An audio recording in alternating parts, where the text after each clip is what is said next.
મારું નામ સુનિલ અડેસરા છે. હું વલ્લભ વિદ્યાનગરમાં રહું છું. હું બેઝિકલી મિકેનિકલ એન્જિનિયર છું. મારું ગ્રેજ્યુએશન હતું એ મિકેનિકલ એન્જિનિયરિંગમાં હતું. મેં 15 વર્ષ નોકરી કરી એઝ અ ચીફ એન્જિનિયર અને 1998માં મેં વીઆરએસ એટલે ફોટોગ્રાફી કરવાનું સ્ટાર્ટ કરેલું. એ પહેલાં મારી ફોટોગ્રાફી હોબી હતી, એટલે મેં ઘણા બધા કામ એ વખતે કરેલા પણ હતા. પણ એ મારા માટે રિસ્ક હતું કે ભાઈ જ્યારે તમે એમ કે 15 વર્ષ એઝ એ ચીફ એન્જિનિયર નોકરી કરી અને પછી સિમ્પલ ફોટોગ્રાફર તરીકે ખભે થેલો લઈને ફરવાનું ચાલુ કરો તો તમારે સર્વાઈવલનું શું એમ કે.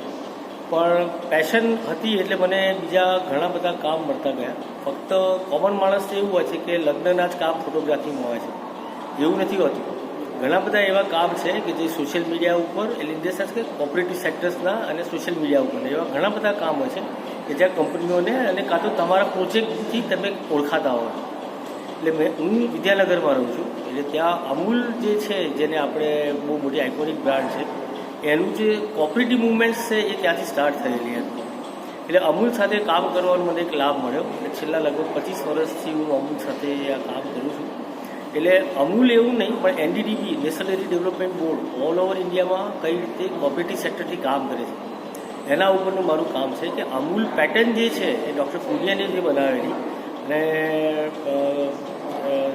ત્રિભુવન પટેલ કે જેમને આ કોન્સેપ્ટ ડેવલપ કરેલો, તો એ ગામડામાંથી મિલ્ક કેવી રીતે ભેગું કરે છે, મિલ્ક ભેગું કરીને ડેરીમાં લાવીને કેવી રીતે પ્રોસેસ કરે છે, કારણ કે એમના મોટા મોટા એ લોકો પાસે પ્લાન્ટ છે અને એ લોકો કઈ રીતે સ્ટોરેજ કરે છે અને પછી એ લોકો પ્રોફેશનલી માર્કેટિંગ કરીને એને માર્કેટમાં વેચે છે.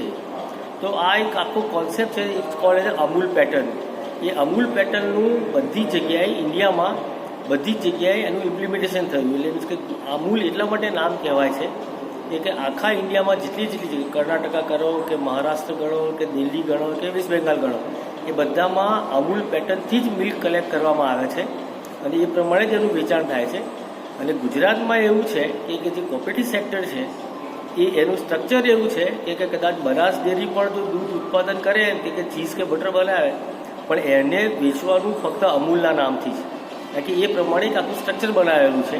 જેના કારણે થઈને આજે અમૂલ જે છે એ એટલી મોટી બ્રાન્ડ બની છે કે એનું માર્કેટિંગ અને એનું જે ટોટલ ટર્નઓવર છે મોર દેન અબાઉટ 80,000 કરોડ છે.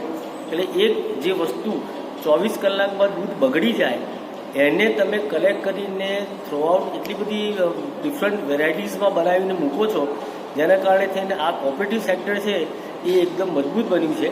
અને એ ગુજરાતમાં હતું એટલા માટે લોકોની ભાવના છે. આપણે જે ગુજરાતીઓ છે એમને ખબર છે કે કોઓપરેટિવ સેક્ટરની તાકાત શું છે. સહકાર આપણે છે કે વિના સહકાર નહીં ઉદ્ધાર, તો એ કોન્સેપ્ટ પર આ અમૂલનું આખું સ્ટ્રક્ચર ડેવલપ થયેલું છે. અને હું છેલ્લા લગભગ 15-20 વર્ષથી આ લોકો સાથે કામ કરું છું. એટલે ઘણા બધા કોમ્યુનિટીઝ, ઘણા બધા ડિફરન્ટ પીપલ, ઘણા બધા જુદા જુદા એરિયામાં, પહાડી એરિયામાં હોય, રણની અંદર હોય, કેરાલામાં હોય, એવા અલગ એરિયામાં આ પ્રકારનું કામ મને કરવા મળેલું છે. એટલે આ આખું એક કામ મારું અહીંયા ડિસ્પ્લે થયેલું છે જે કોઓપરેટિવ સેક્ટર ઉપરનું છે અને એ ઓલમોસ્ટ એવું છે કે અમૂલ પેટર્નને આધારિત છે. અહીંયા લગભગ આ પોતાના 40 જેટલા ફોટોગ્રાફ્સને ડિસ્પ્લે કરવામાં આવ્યા છે. એક પિક્ટોરિયલ ટાઈપની એક સ્ટોરી બનાવવામાં આવેલી છે. એવું નથી કે આ એ સેમ વસ્તુ, પણ એક સ્ટોરી બનાવીને એક આખું કામ કરેલું છે. એમાં કલરફુલ વસ્તુઓ ફોટોગ્રાફ્સ અને જુદા જુદા એરિયાના ફોટોગ્રાફ્સ છે.